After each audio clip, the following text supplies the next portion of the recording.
Tutulog na yung mga bata, guys. And ngayon, hinihintay ko yung labahan ko na matapos. Kasi, sinalang ko na. Naglaba ako ng mga bedsheet. Tsaka yung mga ibang damit namin na hindi ko pa nalabhan.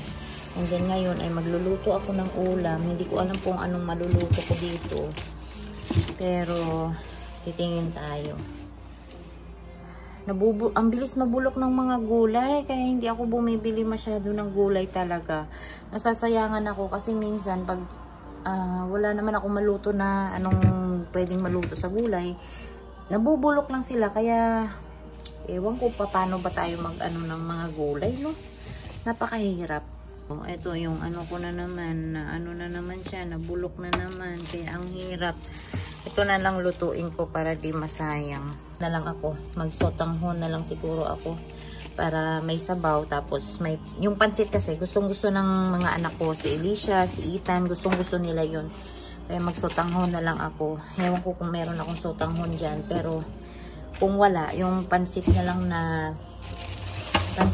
na ano yung gagamitin ko. Kasi dito sa Canada, guys, kung ano lang yung meron talaga, kung ano lang yung meron sa bahay, yun lang ang maluluto. Kasi mahirap naman na lagi kang panay ng labas tapos bibili.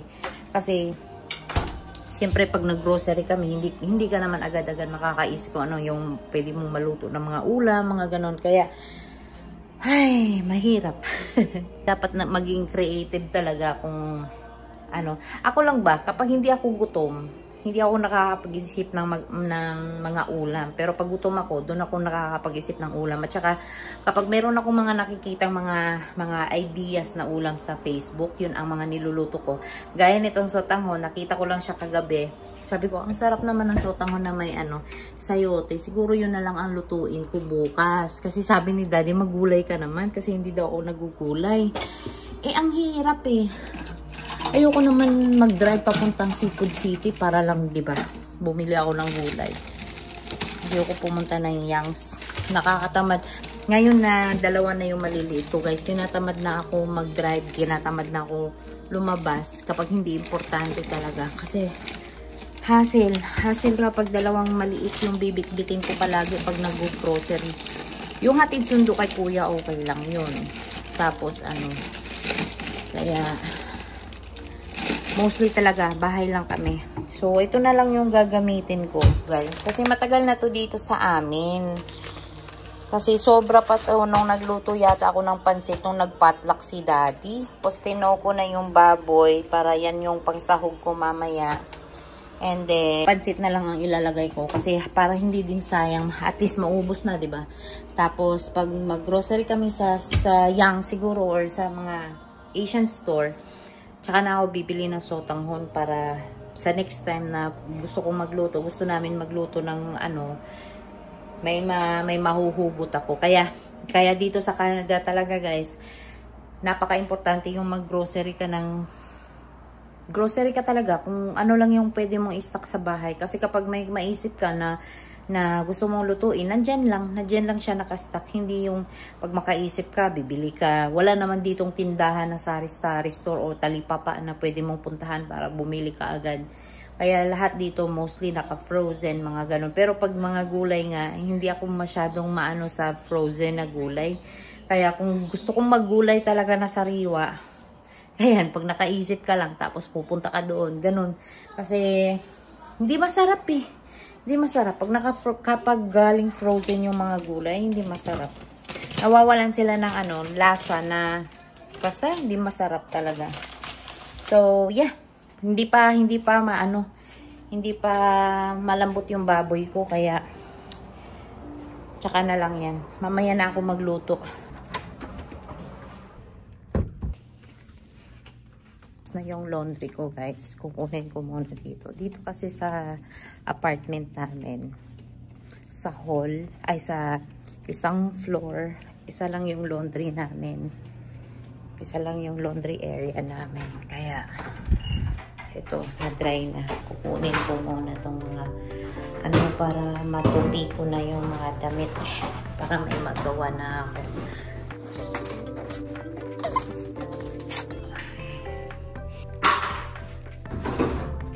Linisin to bag. Tapos na mag-dry. Maglalaba. May naglaba pala. May naglaba. Kaya siya naman yung mag-dryer. Tapos na yung laban niya. So ngayon, tutupiin ko muna to.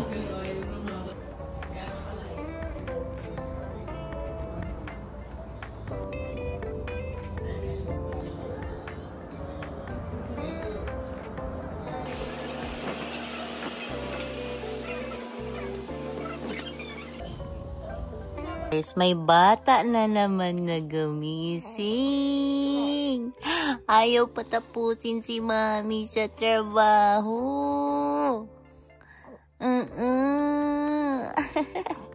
Gising-gising. Si ate natulog pa. Mahirap kapag may mga ginagawa ako, bigla-bigla siyang gumigising. Hinahanap niya siguro yung amoy ko kapag malayo ako sa kanya. Hindi pa nga ako nakapagluto ng ulam. Ano? Ay! Pinupi ko na lang, ilalagay ko lang sa mga lagayan. Tapos lalabas na kami para makapagluto na ako ng ng ulam kasi hindi pa ako nag-lunch. And hindi pa naman ako gutom, medyo gutom lang konti. Tapos ayun, magla-lunch ako. Tapos mamaya siguro maliligo ako saglit. Tapos susunduin na namin si kuya.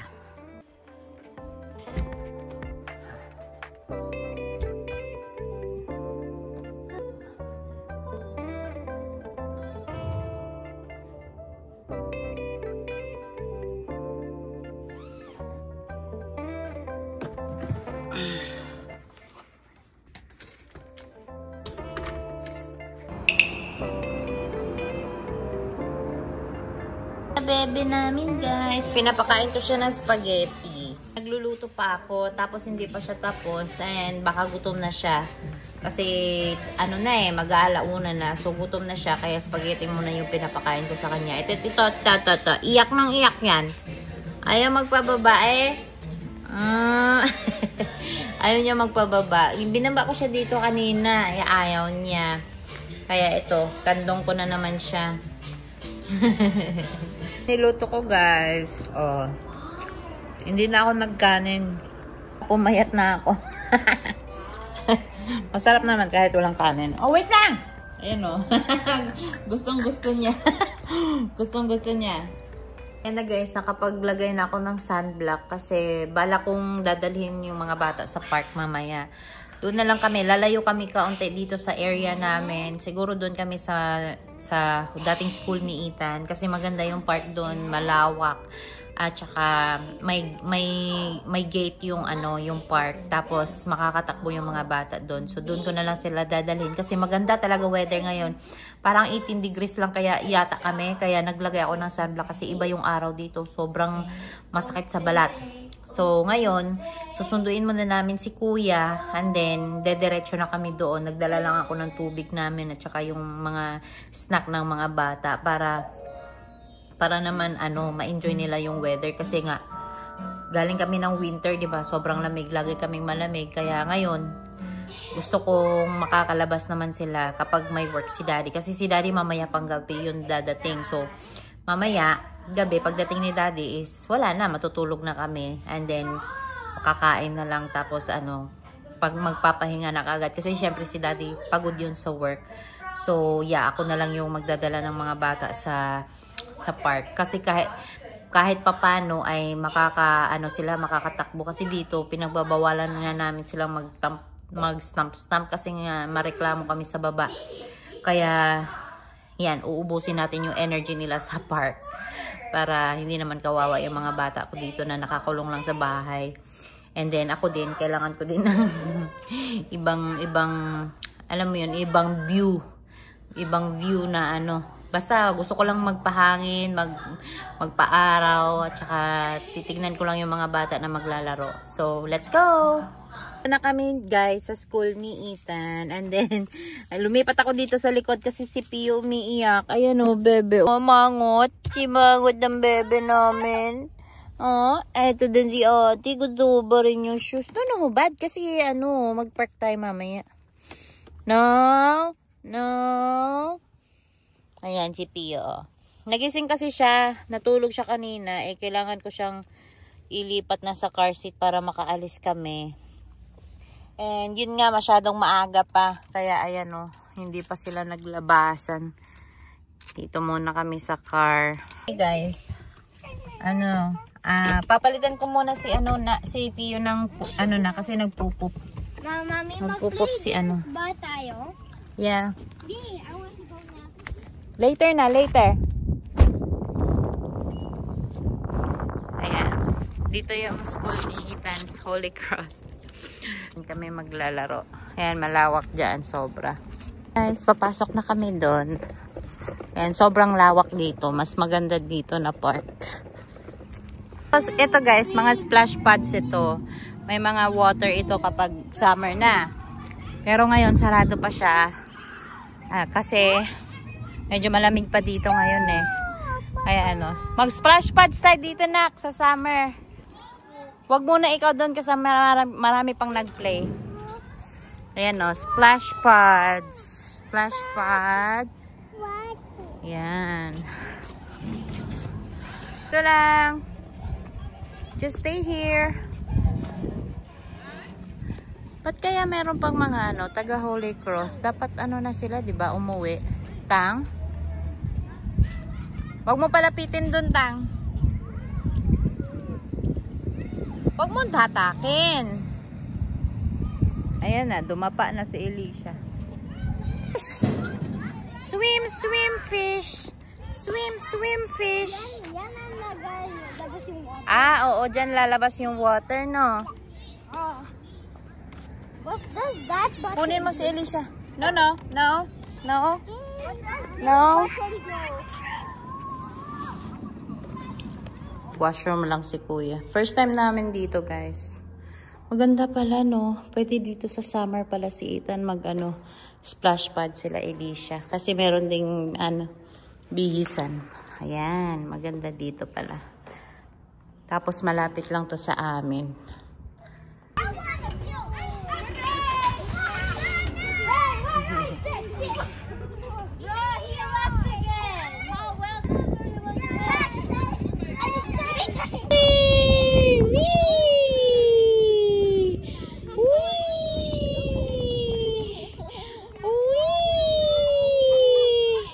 Lang bebe.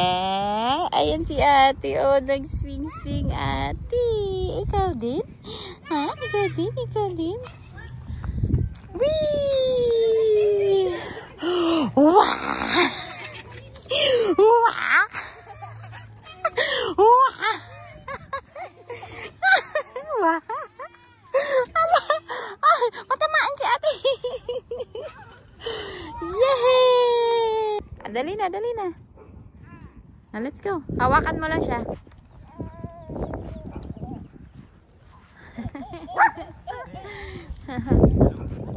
Dali na, sakay na dito. Dito na kami sa car, guys. Nagdodo lang si Pio kasi gutom siya. And then, uuwi na kami.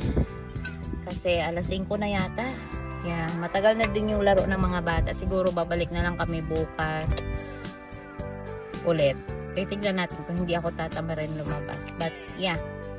So, hanggang dito na lang yung vlog namin, guys. Maraming salamat sa panonood sa aming vlog daily. And don't forget to subscribe, like, share, and comment kung any suggestions na gusto niyo gawin namin sa vlog namin. And see you to our next vlog. Bye!